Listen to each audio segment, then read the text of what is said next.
आज एक तरफ जेपीसी की बैठक में जोरदार हंगामा हुआ। ऐसा हंगामा हुआ कि कांच की बोतल वो वही मेज पर पटक कर दे मारी संसद के अंदर। दूसरी तरफ प्रियंका गांधी से जुड़ी हुई बड़ी खबर आपको बताऊंगा। प्रियंका गांधी अब नरेंद्र मोदी की नई मुसीबत बनने जा रही है।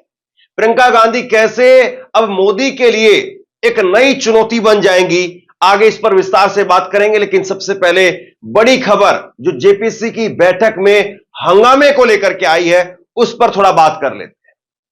आज जेपीसी की बैठक में कल्याण बनर्जी जो कि टीएमसी के सांसद हैं, और उसके बाद में दूसरे सांसद अभिजीत गंगोपाध्याय, ये नाम आपको सुना सुना सा लग रहा होगा।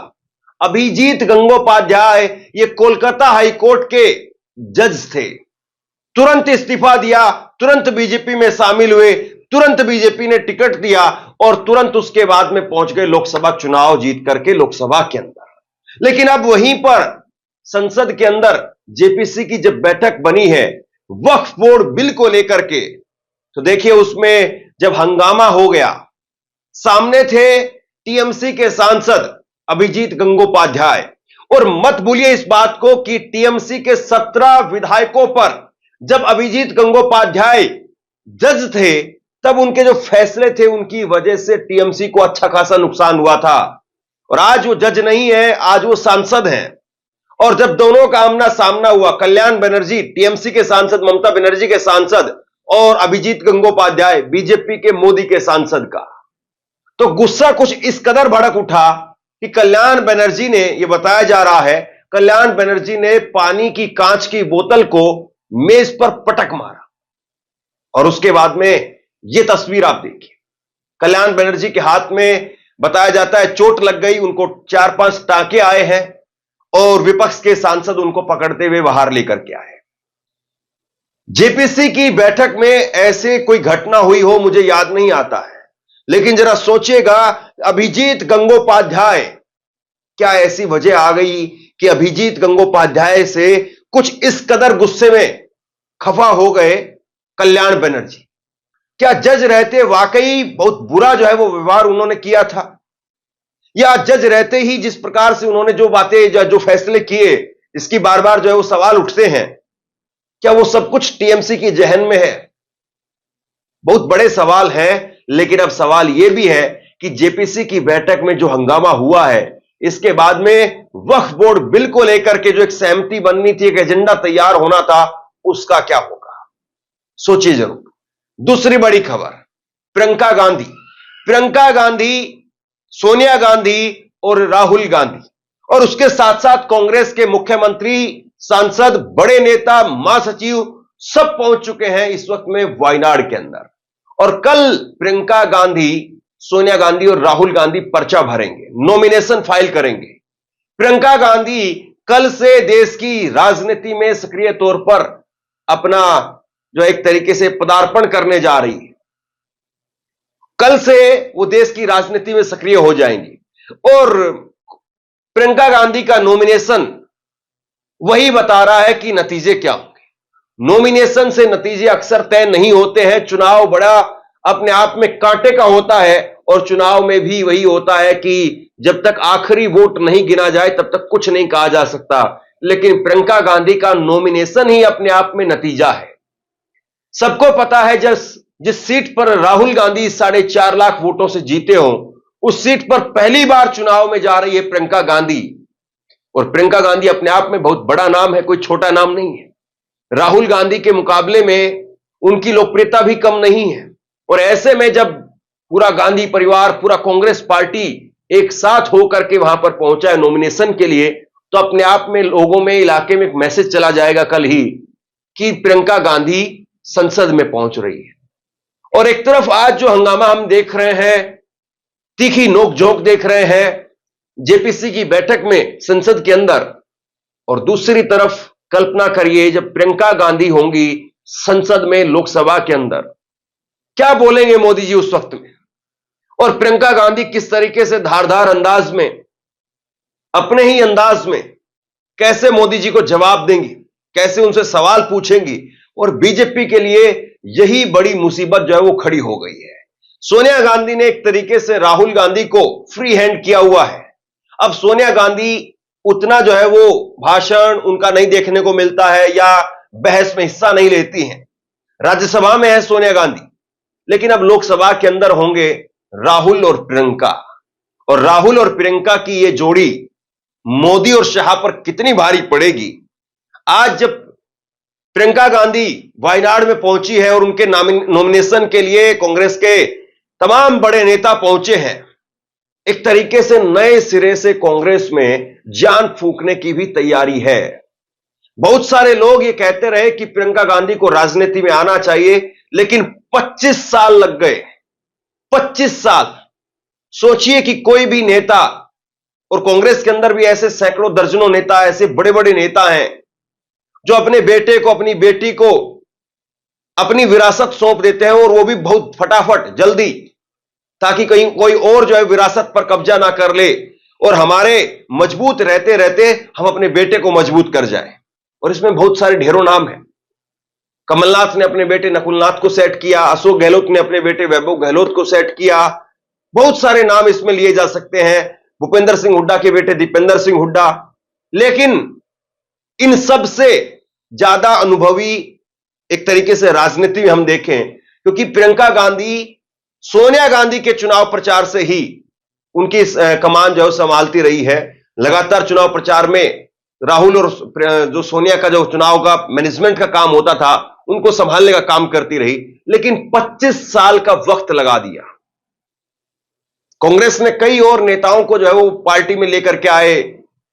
सचिन पायलट, राजेश पायलट के बेटे हैं, उनको टिकट दिया। ज्योतिरादित्य सिंधिया, ये सब जो है वो सोनिया गांधी, प्रियंका गांधी से छोटे हैं तकरीबन उम्र में या बराबर है। और इनकी राजनीति आज देखिए आप, कोई 2 बार का सांसद है, कोई 4 बार का सांसद है, कोई मंत्री है 2 बार का। लेकिन प्रियंका गांधी दूर रही इन सब से। कांग्रेस पार्टी ने इन सबको आगे बढ़ाया, राहुल गांधी ने इन सबको आगे बढ़ाया, लेकिन प्रियंका गांधी जो है वो अलग रही। और आज प्रियंका गांधी का जब राजनीति के अंदर आगाज हो रहा है, तो बहुत सारे लोग कल शुभकामनाएं देने के लिए जरूर मौजूद रहेंगे। लेकिन मुझे लगता है कि जब 23 तारीख को नतीजे आएंगे, तो एक बार फिर से इस बात की चर्चा होगी कि प्रियंका गांधी कितने मार्जिन से जीती है। मुझे नहीं लगता है कि किसी भी व्यक्ति के दिमाग में यह होगा कि कोई उलटफेर हो सकता है, प्रियंका गांधी फंस सकती हैं, हार सकती है। किसी के दिमाग में नहीं होगा। सबके जहन में यही है कि प्रियंका गांधी कितने मार्जिन से चुनाव जीत करके आती है। और बीजेपी के अंदर जो तैयारी चल रही है, वो ये चल रही है कि प्रियंका गांधी को अब कैसे अटैक किया जाए, कैसे रोका जाए प्रियंका गांधी को। एक तरीके से अब कांग्रेस की जो आंधी बनेगी, उसको अब कैसे रोकेंगे, यह सवाल जो है उठ करके खड़ा हो गया है। लंबा वक्त नहीं है, 23 तारीख और कल 23 तारीख, कल की एक 23 तारीख है, 23 अक्टूबर। 23 अक्टूबर को नॉमिनेशन फाइल होगा और 23 नवंबर को नतीजे आएंगे। कल 23 अक्टूबर को 11 बजे वो नॉमिनेशन फाइल करेंगी और 23 नवंबर को 11 बजे मुझे लगता है कि नतीजे क्लियर हो चुके होंगे कि प्रियंका गांधी बहुत भारी वोटों से आगे चल रही है। बीजेपी ने भी वहां पर एक महिला को टिकट दिया है, लेकिन उनका बयान यही आया है कि हम अच्छी टक्कर देने की कोशिश करेंगे। वो हार या जीत का बयान भी नहीं दे पाई कि वो प्रियंका को हरा रही है या वो जीत रही है, ऐसा बयान भी नहीं दे पाई। जाहिर सी बात है, प्रियंका गांधी के सामने अगर बीजेपी अपने किसी हैवीवेट कैंडिडेट को भी उतारती, बहुत बार ये बातें कही जाती थी कि स्मृति ईरानी को भेज दिया जाए, और स्मृति ईरानी को भी अगर भेज दिया जाता तो भी प्रियंका गांधी को स्मृति ईरानी नहीं रोक पाती और कोई बाकी अन्य नेता भी नहीं रोक पाता। लेकिन आज प्रियंका गांधी वहां पर पहुंच चुकी हैं। आज देर शाम ही पूरा गांधी परिवार और कांग्रेस के तमाम नेता वो वहां पर पहुंच गए, और उसके बाद में कल नॉमिनेशन की जो प्रक्रिया है वो आरंभ हो जाएगी। सवाल अब यह है कि अभी तक राहुल गांधी वो बीजेपी पर भारी पड़ते थे, और अब एक और एक 11 हो जाएंगे क्या? प्रियंका गांधी और राहुल गांधी वो एक और एक 11 हो जाएंगे। एक नैरेटिव जरूर ये गढ़ा जा रहा है कि मां भी राजनीति में है, मां भी सांसद है, बेटा भी सांसद है, बेटी भी सांसद है, पूरा गांधी परिवार ही जो है वो सब कुछ है, बाकी और किसी कार्यकर्ता को कुछ नहीं मिलता है क्या? तो राहुल गांधी और प्रियंका गांधी ये दोनों तो लोकसभा से जाएंगे, वोटों के माध्यम से जाएंगे। सोनिया गांधी पहली बार जो है वो राज्यसभा जरूर गई है, और वो भी अपने स्वास्थ्य की वजह से गई है। उन्होंने कहा कि मैं अब इलाके में प्रचार करने भी नहीं जा पाऊंगी, ना इलाके को देख पाऊंगी, इसीलिए वो राज्यसभा चली गई है। और मुझे लगता है कि ये राज्यसभा भी उनका शायद अंतिम होगा।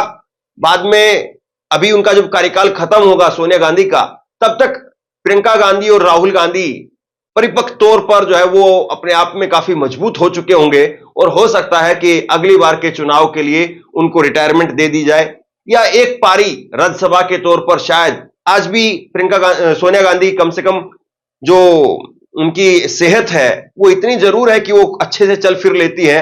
हालांकि वो दौड़ धूप वाली जो राजनीति है वो अब जो है उनके बस की बात नहीं रही। उम्र जो है वो हो गई है और अब उतनी दौड़ धूप वो नहीं कर पाती है, लेकिन फिर भी जो चलने फिरने की राजनीति है, और वो कांग्रेस के संसदीय दल की नेता है वो, और इसलिए आज भी उनकी एक बड़ी भूमिका है। जब वो कांग्रेस पार्टी के अंदर सीडब्ल्यूसी की बैठक होती है तो उसमें हिस्सा लेने के लिए आती हैं। झारखंड के अंदर चुनावों की जो टिकटों का ऐलान होना था, तो उससे पहले उस बैठक का हिस्सा थी सोनिया गांधी। तो सोनिया गांधी एक तरीके से जो है वो अभी भी काफी दमखम अपना दिखा रही है, लेकिन उससे पहले अब प्रियंका और राहुल मोदी के सामने होंगे, और देखने वाली बात यह रहेगी कि मोदी अब इनसे कैसे निपटते हैं, कैसे मोदी जो है वो राहुल और प्रियंका से पार पाते हैं, यह बड़ा सवाल है। और कल जो भीड़ उमड़ करके आएगी, क्योंकि पहले नॉमिनेशन से पहले एक रैली भी वो संबोधित करेंगी, लोगों को भी संबोधित करेंगे, एक रोड शो भी निकाला जाएगा। तो कल जो भीड़ आएगी एक तरीके से, वही अपने आप में प्रियंका गांधी का जो मैसेज है वो केरला से लेकर के और कलकत्ता, और उसके बाद में गुजरात से लेकर के और दिल्ली और कश्मीर, सब जगह तक पहुंच जाएगा। और बीजेपी को अब प्रियंका गांधी के लिए स्पेशल अलग तरीके से कुछ सोचना पड़ेगा। राहुल गांधी को आपने एक तरीके से बहुत हद तक डैमेज किया काफी सालों तक, और बीजेपी उसमें कामयाब रही, लेकिन प्रियंका गांधी को उस तरीके से हैंडल करना बीजेपी के लिए बड़ी मुश्किल की बात है। बाकी देखते हैं क्या होता है, लेकिन प्रियंका ताल ठोक चुकी हैं, मैदान में उतर चुकी हैं। कल क्या होता है और उसके बाद में संसद में क्या होगा, इस बात का इंतजार रहेगा। आप क्या सोचते हैं नीचे कमेंट बॉक्स में लिख करके जरूर बताइए। इस वीडियो को शेयर कीजिए, और इसी तरह की तमाम खबरों के लिए ऑनलाइन न्यूज इंडिया को सब्सक्राइब कीजिए। आपका बहुत बहुत धन्यवाद।